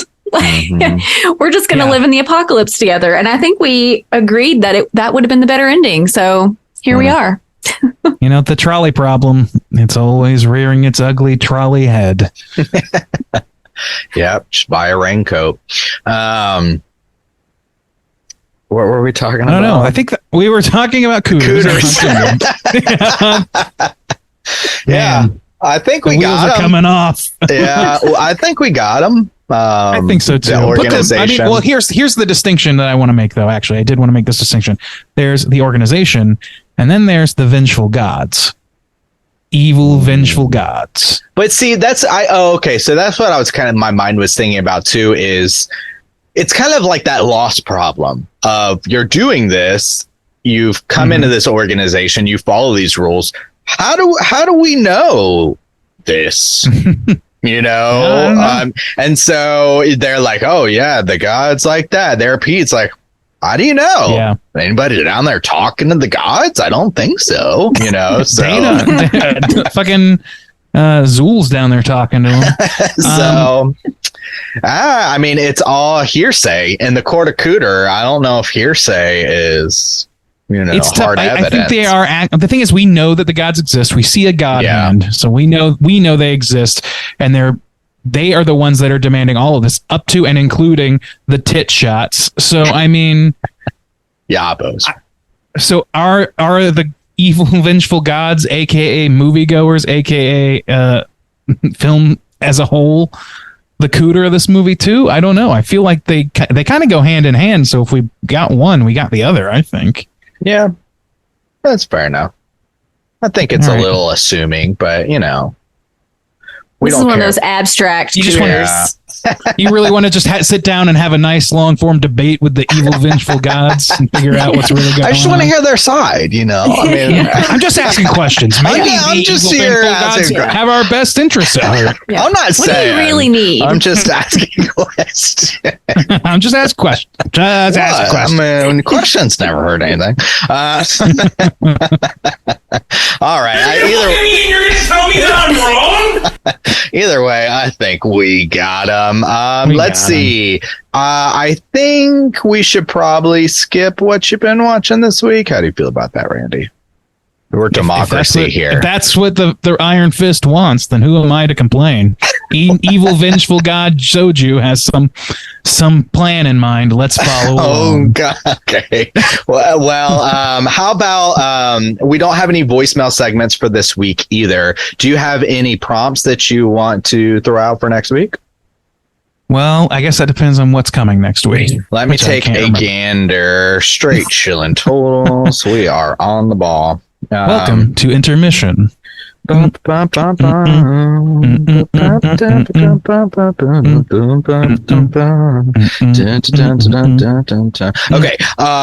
and Roll Nightmare from 1987. I think it's another Patreon pick. I don't know anything about that. I know very little about this one. Let's see who picked that one. I think that's a Hydraberg pick. Okay. All right, Berg. All right. Well, in that spirit, just on title alone, my question would be, what's your favorite horror and music crossover, specifically rock and roll? If you can, that's a great one. Is it like the Thriller music video? Is it something? What is it? What's your favorite crossover between those two things? Oh man, I was in Busan a couple weeks ago, and I was in a shopping mall, and there was some clothing shop, but for some reason outside they had kind of like a setup, and it had some TVs on it, and one of them was playing Thriller, the Thriller music video, and it was playing the music like ever so slightly, and there was this probably, I would say, somewhere in the range of like 3 to 5 year old girl who was mesmerized by it and trying to kind of like mimic the dances, and it was wonderful. It was awesome. I was just kind of like watching from afar. I was like, oh shit, that's a moment. That's a right magic there. moment. Yeah. Mm-hmm. Oh man, that's great. It was great. So yeah, Thriller's pretty amazing. Yeah. Well, I'm not going to call in, so I'll tell you mine right now. Sure, yeah. Tell me. I love the music video for 30 Seconds to Mars, The Kill. And it's The Shining, basically The Shining. That's a good music video. You haven't seen that one let's just yet. call Check it that. out. Like, we've talked about this before, but like, let's just make it music videos. What's your favorite horror music video? That's true. Because that's let's narrow it just a little bit. There's a lot of that. So. There's a lot of that. Mine is I Don't Want to Be an Asshole Anymore by the Menzingers, which is a music video featuring Jason Voorhees going on a self-help kick, trying to get himself together again, get himself a job, woo the girl of his dreams who he was formerly chasing. It's just a lot of fun. It's a lot of fun, and it's very in keeping with the song itself. So check that out. One. The Menzingers video. One always pops into my head is just because I don't know, it's like so kind of disturbing or fucked up, but well done as well. It's a song called Fantasy by DYE. You love this thing. Dude, that thing, it just always sticks in my mind. It's so fucked. But it's like, I don't know. It's so impactful, I think. So, I mean, other than Thriller, I mean, I would say Thriller is, yeah, but that's best, such a but given. It is, yeah. If you're looking for something new or like something different, then yeah, check out Fantasy from DYE. That thing is, that video is so messed up. Everybody. It's animated though, so rock your body. Yeah. Hey, that's also a great video. It's a great video. Rock your body. Yeah.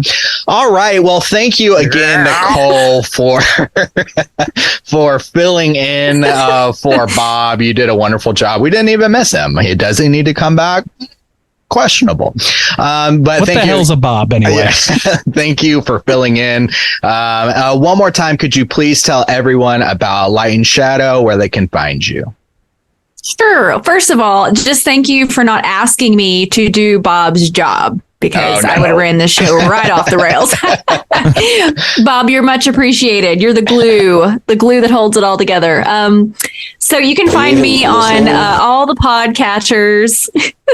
Light and Shadow, a horror podcast. I'm on Facebook and Instagram at Light and Shadow Pod. And like I said, Midsummer is my latest episode, and The Mist with our very own Randy Gady G. Landy is coming out in a couple of weeks. God. So please find me.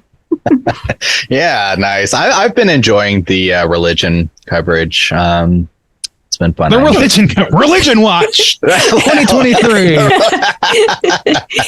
The specific religion focus. They've been good episodes, and yeah, Thank you. so good job. I'm kind of looking forward to Randy's. I don't know. We'll see if I'll listen to wouldn't. that one or not. No, it's great. And I don't have yours on the schedule yet, Justin, but it's coming up. So We'll get there. yeah. We'll save it for a very special. I have enough. I have enough to carry me. I have enough to carry me on until like spring of next year. So sometime between spring and next year, you'll be We'll on. get there. We'll get Yeah. there. All right. Well, what's Bob's spiel at the end? Social medias. What are our socials, Randy? Twitter, it's str8_chilling, straightchillingpodcast.com. Get supports on Patreon. Or support us on Patreon. Yeah, you can do Patreon. You can look us up on YouTube. You can find Bob's OnlyFans, where he shows his ratty cock to the world every day. He's got a husband bulge. Mine's only feet. Mine's just soju feet. I just pour soju on them all day. Hit us up on Slack, where we share recipes and our Yeah. pets. and Thank you, Nicole. General discussion. Yeah, if you want to join Slack, just send us a message and we will send you an invite. Yeah, we've got a good community over there, a great community, some would say, where, yeah, we talk every day. It's the first thing I check in the morning, except the 75 missed messages from Randy and Bob. Other than that, it's straight to the Slack. So I thought you were going to say the 75 missed messages from your patrons on OnlyFans looking for them soju feet. You owe me, motherfucker. They know they're gonna wait. So yeah, you can find us on Instagram, on YouTube. We have a ton of YouTube content. YouTube.com/straightchillingpodcast. Yeah, we are doing a lot more articles these days, as Randy mentioned before. So you can go to our website, straightchillingpodcast.com. We're doing a lot of festival coverage. We've been doing the Chattanooga Film Festival. We still have some BFON is still going on, and so that's going to be done by this weekend. Yeah. So yeah, we got a lot of stuff going on. Too much stuff, some would say, but you know, hit us up, interact with us, let us know what you think. Should Bob come back? Should we just continue on without him? We'll see. This is where we leave it to the voters, and then Jason Todd gets killed off by the Joker, and that's just how it is.